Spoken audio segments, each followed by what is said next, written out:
Good morning, students. Welcome to NCERT Political Science in Social Science. Today we will discuss very important questions of the outcomes of democracy. Merits and demerits of democracy. प्रिय छात्राओं, हमें उम्मीद है कि आप अच्छे होंगे, स्वस्थ होंगे।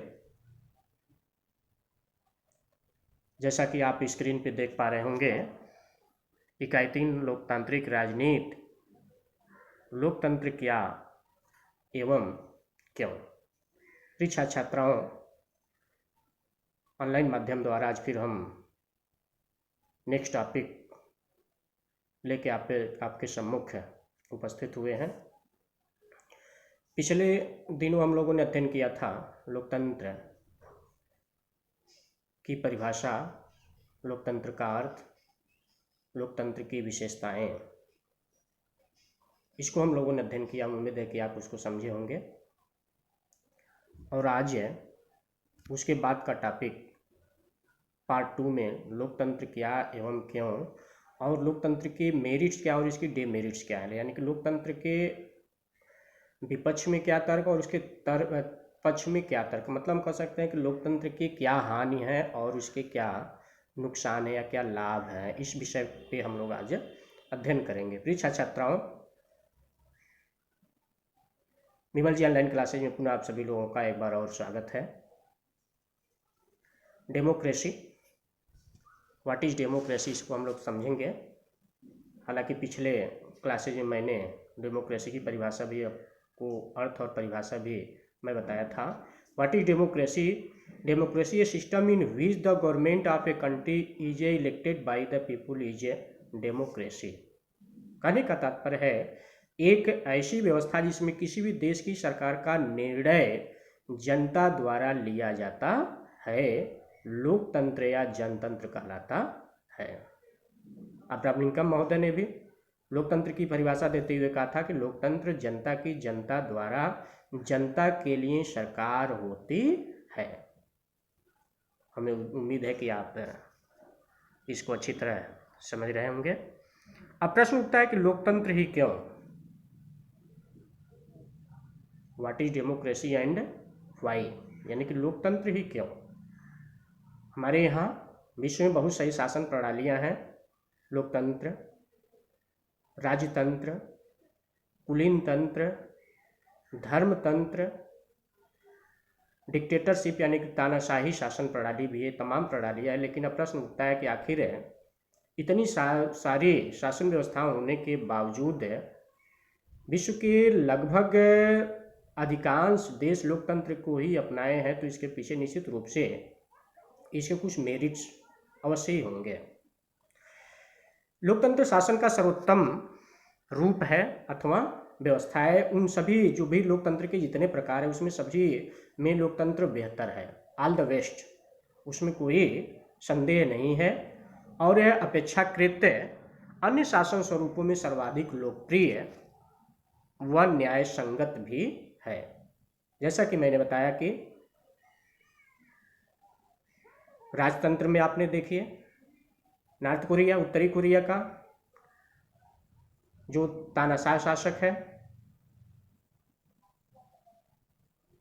वह जो कहता है वही पूरे देश के लोगों को करना होता है। वह जब रोता है तो पूरे नॉर्थ कोरिया के लोग रोते हैं, वह जब हंसता है तो पूरे नॉर्थ कोरिया के लोग रोते हैं। उसकी स्टाइल क्या है, यानी कि कुल मिला के वह जो कहेगा उसी को करना है। डिक्टेटरशिप, हालांकि हम लोगों ने फ्रांस की क्रांति का अध्ययन किया 1789 ईस्वी का। वहाँ का शासक लुई 16वां जो तानाशाह था, डिक्टेटरशिप था, वह कहता था आई एम स्टेट, मैं ही राज्य हूँ। वहीं आपने रूस की क्रांति का अध्ययन किया, वहाँ भी तानाशाही शासन प्रणाली देखें। उस समय का वहाँ का जो शासक था जार निकोलस द्वितीय और उनकी महारानी जरीना अलेक्जेंड्रिया, वहाँ की शासन व्यवस्था को आपने देखा। एट लास्ट में लोग जब वह आजीज हो जाते हैं तो वहाँ पे जो राजतंत्र होता है उसको वहाँ से उखाड़ फेंका जाता है और वहाँ पे पुनः लोकतंत्र को लागू किया जाता है। इसके अलावा परीक्षा छात्राओं, कुलीन तंत्र यानी कि राज्य के कुछ वर्ग लोग के हाथों में शासन होता है। धर्मतंत्र, पूरी शासन व्यवस्था जो है कि पूरा राज्य जो है कि धर्म के शास्त्र के अनुसार संचालित होती है। इस आधार पर हम कह सकते हैं कि विश्व के अधिकांश देशों में लोकतांत्रिक शासन प्रणाली ही है। एक कंपैरिजन हम करेंगे, आपके सम्मुख है, ये तुलना उस समय का है जब चीन में यानी कि 1958 से 1961 ईस्वी के बीच भयावह अकाल हुआ था। यानी कि भारत और चीन में लोकतंत्र की तुलना हम करेंगे कि इस प्रकार से लोकतंत्र बेहतर है, या भारत में चूंकि लोकतंत्र है इसलिए भारत चीन से किस प्रकार से बेहतर है। वर्ष 1958 से 1961 ईस्वी के दौरान चीन में विश्व के इतिहास का सबसे भयावह अकाल आया था, गौर कीजिएगा। और इस अकाल ने चीन में भारी तबाही मचाई। इस अकाल के दौरान करीब 3 करोड़ लोगों की मृत्यु हुई थी। उस समय भारत की आर्थिक स्थिति चीन से बेहतर नहीं थी। परीक्षा छात्राओं गौर से सुनिएगा, यहाँ शासन प्रणाली को जोर दिया जा रहा है कि चीन में जब भयावह तबाही आई थी जिसमें करीब 3 करोड़ लोग की मृत्यु होती है, उस समय भारत और चीन की जब तुलनात्मक अध्ययन किया जाता है तो पाया गया कि जो भारत की स्थिति है उस समय थी वह चीन से बेहतर नहीं थी। फिर भी भारत को चीन जैसी स्थिति का सामना नहीं करना पड़ा। भारत में अकाल और भूखमरी की स्थिति नहीं आई। क्यों नहीं आई?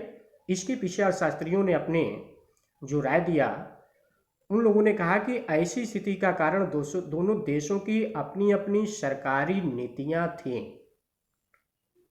यानी कि हमारे यहाँ सरकार द्वारा हमारे यहाँ जो शासन प्रणाली थी उस प्रणाली में और वहाँ जो चीन में जो शासन प्रणाली थी, दोनों की सरकारी नीतियों में अलग अलग अंतर देखने को मिला। उस समय चीनी सरकार ने अपने देश में काम नहीं किया।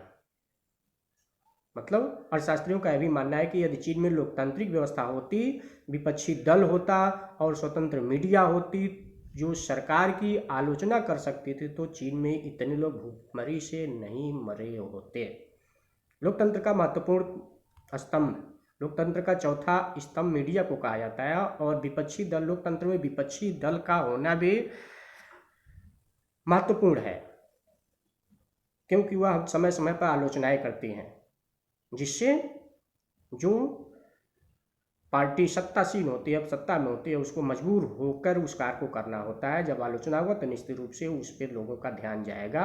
और शायद चीन में मात्र और एक सर्वोपरि एक ही पार्टी है, इसलिए ये सारी चीज़ें वहाँ नहीं थी। और पता चलता है कि लोकतंत्र न होने के कारण चीन में भयावह स्थिति हुई और इतने तादाद की संख्या में लोग मरे। परीक्षा छात्राओं आगे हम बढ़ते हैं। लोकतंत्र के लाभ, लोकतंत्र के मेरिट्स क्या हैं, लोकतंत्र के पक्ष में तर्क क्या है, इसको हम लोग समझेंगे। लोकतंत्र के प्रमुख लाभ निम्नलिखित हैं। पहला पॉइंट, लोकतंत्र की आवश्यकता के अनुरूप आचरण करने के मामले में लोकतांत्रिक शासन प्रणाली किसी भी अन्य प्रणाली से बेहतर है, क्योंकि यह शासन का अधिक जवाबदेही वाला स्वरूप है। गौर कीजिएगा, यहाँ पॉइंट आया है जवाबदेही। जवाबदेही से तात्पर्य क्या है परीक्षा छात्राओं, इसको हम लोग समझेंगे। जवाबदेही यानी कि कहने का मतलब है कि लोकतंत्र एक ऐसी शासन प्रणाली है जहाँ क्या होता है, जहाँ सरकार को या सरकार में जो लोग रहते हैं उनकी निश्चित रूप से जवाबदेही बनती है। मतलब हम कह सकते हैं कि लोकतंत्र में जो शासन प्रणाली अपनाई जाती है उसमें जो सदस्य होते हैं, उसमें मेंबर होते हैं, उसमें जो सांसद होते हैं, उसमें विधायक होते हैं, उसमें जो मिनिस्टर होते हैं, वे एक निश्चित समय के लिए होते हैं और वह समय पूरा होने के बाद वे फिर इसी जनता के बीच में आते हैं। जनता क्या करती है, उनसे जवाब सवाल करती है। यदि जनता उनके कार्यों से खुश होती है, उनके व्यवहार से खुश होती है, संतुष्ट होती है, तो फिर अगली बार उनको अवसर देती है। नहीं खुश होती है तो फिर अगली बार उनको वहाँ जाने से रोक देती है। इस प्रकार से लोकतंत्र क्या है, एक जवाबदेही सरकार वाली शासन व्यवस्था है। और इस आधार पर एक लोकतंत्र सरकार शासन का संचालन बेहतर ढंग से कर सकती है। दूसरा पॉइंट, लोकतंत्र विचार विमर्श पर आधारित होता है। इसमें कोई भी निर्णय विचार विमर्श के बाद ही लिया जाता है, इसलिए लोकतंत्र बेहतर निर्णय लेने की संभावना बढ़ाता है। परीक्षा छात्राओं, लोकतंत्र विचार विमर्श पर आधारित, आपको मालूम होगा कि जब लोकतंत्र में कोई भी बिल पास हो जाता है तो वह तब तक कानून का रूप नहीं लेता है जब तक वह लोकसभा द्वारा पास नहीं होगा, राज्यसभा द्वारा पास नहीं होता, और इसके बाद लास्ट में जब तक उस पे राष्ट्रपति की स्वीकृति नहीं होती है, राष्ट्रपति के हस्ताक्षर नहीं होते हैं, तब तक वह बिल कानून का रूप नहीं लेता है। कहने का तात्पर्य है, कोई भी कार्य होता है, कोई भी मसौदा होता है, कोई भी नियम बनते हैं, कानून बनते हैं, तो पूरी तरह से उसमें आंतरिक एवं बाह्य रूप से बड़ी गंभीरता पूर्वक उस पर विचार विमर्श के बाद ही यहाँ निर्णय लिए जाते हैं। इस आधार पर लोकतंत्र बेहतर निर्णय लेने की संभावना बढ़ाता है। तीसरा पॉइंट, लोकतंत्र के लाभ में, लोकतंत्र के पक्ष में जो तर्क है, लोकतंत्र समानता, स्वतंत्रता और बंधुत्व पर आधारित होता है। परीक्षा छात्राओं, डेमोक्रेसी इक्वलिटी, समानता, यानी कि लोकतंत्र कहता है कि लोकतंत्र में जो भी नागरिक है, चाहे वह शासन में है, चाहे वह सबसे निचले स्तर का व्यक्ति है, सभी लोग एक समान हैं, सभी लोगों के मतों का मूल्य बराबर है। यहाँ कोई राजा नहीं है, कोई रंक नहीं है, सभी एक समान है और सभी लोग यहाँ स्वतंत्र हैं और भाईचारे पर आधारित यह व्यवस्था है। यहाँ पे लोकतंत्र अपने नागरिकों को अधिकार और कर्तव्य की बात देती है, यानी कि मनुष्य का विकास, मनुष्य अपना सर्वांगीण विकास कर सके, इसके लिए मनुष्य के अधिकारों की भी व्यवस्था भारतीय संविधान में की गई है, ताकि वह स्वतंत्र और स्वच्छंद रूप से अपने अधिकार का प्रयोग करके अपना विकास कर सके। इसलिए लोकतंत्र समानता पर आधारित है, स्वतंत्रता और बंधुत्व पर आधारित है। ये लोकतंत्र के पक्ष में तर्क है। नेक्स्ट पॉइंट, लोकतंत्र मतभेदों और टकराव को संभालने का तरीका उपलब्ध कराता है। इसलिए लोकतंत्र में अलग अलग विचार समूह के लोग भी शांतिपूर्वक रह सकते हैं। कहने का तात्पर्य है, लोकतंत्र मतभेदों और टकराव को संभालने का तरीका उपलब्ध कराता है।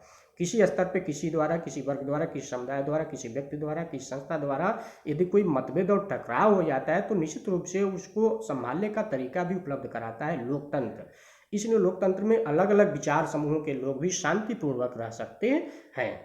भारत जैसा कि विविधता वाला देश है, भिन्न भिन्न जाति, धर्म, भाषा, क्षेत्र, संप्रदाय के लोग रहते हैं, लेकिन सभी क्या है, ये भारत की संस्कृति है कि विविधता में एकता, भारत की महानता। भारत जैसे विविधता वाले देश में लोकतंत्र के कारण ही विविधता में एकता संभव है। ये भारत की संस्कृति है जो अक्षुण्ण है। नेक्स्ट पॉइंट, नेक्स्ट टॉपिक हम लोग अध्ययन करें, लोकतंत्र अन्य शासन प्रणाली की तुलना में बेहतर है क्योंकि ये अपनी गलती सुधारने का अवसर देता है। यानी कि इसमें अपॉर्चुनिटी होती है कि यदि हमें गलती की है तो उसको सुधारने का हमको एक बार मौका भी दिया जाए, और यह व्यवस्था आपके लोकतंत्र में, जबकि राजतंत्र में या जो कुलीन तंत्र है, जो धर्म तंत्र है, या जो अधिनायक तंत्र है, जो अधिनायक तंत्र है, डिक्टेटरशिप है, वहाँ इस चीज़ का अभाव है। इसलिए लोकतंत्र उन सभी शासन प्रणालियों से बेहतर है। परीक्षा छात्राओं, ये तो रहा लोकतंत्र के पक्ष में तर्क। अब निश्चित रूप से यदि किसी में लाभ होगा तो नुकसान भी, हानि भी होगी। अब लोकतंत्र के विपक्ष में हम लोग अध्ययन करेंगे। लोकतंत्र के प्रमुख है हानियाँ, निम्नलिखित है। यह हानि शब्द लिखा है, हानियाँ है, टाइप में मिस्टेक हुआ है, इसको आप लोग समझिएगा। लोकतंत्र की प्रमुख हानियाँ निम्नलिखित है। पहला पॉइंट, लोकतंत्र में नेता बदलते रहते हैं, मतलब कि इसमें अस्थिरता उत्पन्न होती है। आपको मालूम है, लोकतंत्र जो शासन प्रणाली, इसमें एक जो लीडर होगा, जो लीडर होते हैं वो एक निश्चित समय के लिए निश्चित पद पे जाते हैं, और सामान्य तौर पे लोकसभा का कार्यकाल 5 साल, विधानसभा का कार्यकाल 5 साल, विधान परिषद का कार्यकाल, विधान परिषद एक अस्थायी सदन है, राज्यसभा एक अस्थायी सदन, उनके कार्यकाल जो होता है सदस्यों का 6 वर्ष होता है। एक कहने का तात्पर्य एक निश्चित कम समय अवधि लीडर्स को मिलती है, जिसके कारण उसमें क्या होता है, वह चाहते हुए भी अपने कार्य को नहीं कर सकते क्योंकि वहाँ समयाभाव होता है। और इस आधार पर यही बात बताई जाती है कि यदि उन लीडर को समय मिलता तो बेहतर कुछ करने का और प्रयास करते। तो लोकतंत्र की सबसे प्रमुख जो हानि है, लोकतंत्र के जो विपक्ष में तर्क है, लोकतंत्र में नेता बदलते रहते हैं, इसमें अस्थिरता उत्पन्न होती है। दूसरा पॉइंट, लोकतंत्र का अर्थ सिर्फ राजनीतिक लड़ाई और सत्ता पर अधिकार स्थापित करना है, या नैतिकता के लिए जगह नहीं होती है। लोकतंत्र की सबसे बड़ी बुराई, सबसे बड़ी अवगुण, यहाँ राजनीतिक लड़ाई है। आप चुनाव होता है तो देखते हैं कि नेता निम्न से निम्न स्तर तक उतर आते हैं और उनका क्या है, एक ही उद्देश्य होता है कि किसी भी प्रकार से हमको सत्ता हासिल हो, और जो भी हथकंडे निम्न से निम्न स्तर तक जो भी हथकंडे अपनाने होते हैं सत्ता पाने के लिए, वो लोग नीचे उतर आते हैं, यानी कि नैतिकता का ख्याल नहीं रखा जाता है। नेक्स्ट पॉइंट, लोकतांत्रिक व्यवस्था में सभी लोगों से बहस और चर्चा करनी पड़ती है, जिससे प्रत्येक फैसले में देरी होती है। परीक्षा छात्रों, अभी आपने देखा लोकतंत्र के जब हम लोग लाभ का अध्ययन कर रहे थे, तो कोई भी विधेयक, कोई भी बिल तभी कानून का रूप लेगा जब वह लोकसभा से पास होगा, राज्यसभा से पास होगा, या उसके बाद राष्ट्रपति के पास होता है। मतलब एक लंबा समय, लंबा दायरा लगता है। तो निश्चित रूप से यह जो शासन प्रणाली है, इसमें क्या होती है, यानी कि एक लंबे सभी लोगों से बहस और चर्चा करनी पड़ती है, जिससे बेहतर फैसले आने में देरी होती है। यानी कहने का मतलब, यदि हम तात्कालिक निर्णय चाहें, तात्कालिक फैसला चाहें, तो यह संभव नहीं हो सकता है। और इस आधार पर यह लोकतंत्र की अवगुण है या लोकतंत्र की बुराइयां हैं। नेक्स्ट पॉइंट, चुने नेताओं को लोगों के हितों का पता ही नहीं होता, जिस कारण फैसले गलत होते हैं। कभी कभी ऐसे लीडरशिप होती है हमारी कि उन लोगों को हमारी क्या आवश्यकता है, हमारी क्या ज़रूरत है, इससे उन लोगों को कोई मतलब नहीं होता। वे लोग न जान पाने के कारण भी ऐसी स्थिति आती है कि हम गलत नेता का चुनाव कर लेते हैं और परिणाम में होता है कि हमको भुगतना पड़ता है। इसलिए इस मामले में भी लोकतंत्र का यह अवगुण है। नेक्स्ट पॉइंट, लोकतंत्र में चुनावी लड़ाई बहुत खर्चीली और महत्वपूर्ण होती है, इसलिए इसमें भ्रष्टाचार होता है। लोकतंत्र आन मान शान का प्रतीक। जब चुनाव आता है तो आप देखते हो कि उस जो लड़ाई होती है, चुनावी लड़ाई होती है, कि पैसे को पानी की तरह बहाया जाता है। हालांकि कोर्ट द्वारा बार बार, चुनाव आयोग द्वारा बार बार निर्देश दिया जाता है, लेकिन जब चुनाव आता है तो पानी की तरह पैसे को बहाया जाता है। और इस आधार पे एक सामान्य व्यक्ति यदि चुनाव लड़ना चाहे तो निश्चित रूप से वह उस चुनाव में सफलता प्राप्त नहीं कर सकता है। इसलिए इसमें भ्रष्टाचार ज़्यादा होने की संभावना होती है। नेक्स्ट पॉइंट, सामान्य लोगों को पता ही नहीं होता है कि उनके लिए क्या अच्छा है और क्या बुरा, इसलिए उन्हें किसी प्रकार का फैसला नहीं करना चाहिए। एक जो जनसाधारण जो वर्ग है, वह इस मामले में निर्णय नहीं ले पाता है कि क्या राइट है, क्या रॉन्ग है, क्या उचित है, क्या अनुचित है। इस आधार पे इस शासन प्रणाली में फैसला नहीं करना चाहिए। नेक्स्ट पॉइंट, लोकतंत्र में कभी भी सरकारें बदल सकती हैं। लोकतंत्र की सबसे अवगुण है। लोकतंत्र के विपक्ष में तर्क, लोकतंत्र की हानियां में सबसे महत्वपूर्ण पॉइंट, लोकतंत्र की जो सरकार होती है वह आज है, कल नहीं हो सकती है। यानी कि कल का ही नहीं पता है। तो निश्चित रूप से क्या होगा, जब हमारा कल ही नहीं पता होगा तो निश्चित रूप से ऐसी स्थिति में यदि सरकारें कि यदि कुछ मिशन हो काम करने की, कुछ बेहतर करने की, तो शायद समय अभाव के कारण वह कार्य नहीं हो पाता है। इस आधार पर लोकतंत्र में कभी भी सरकारें बदल सकती हैं, जिसके कारण सरकार का कार्य प्रणाली पर असर पड़ता है।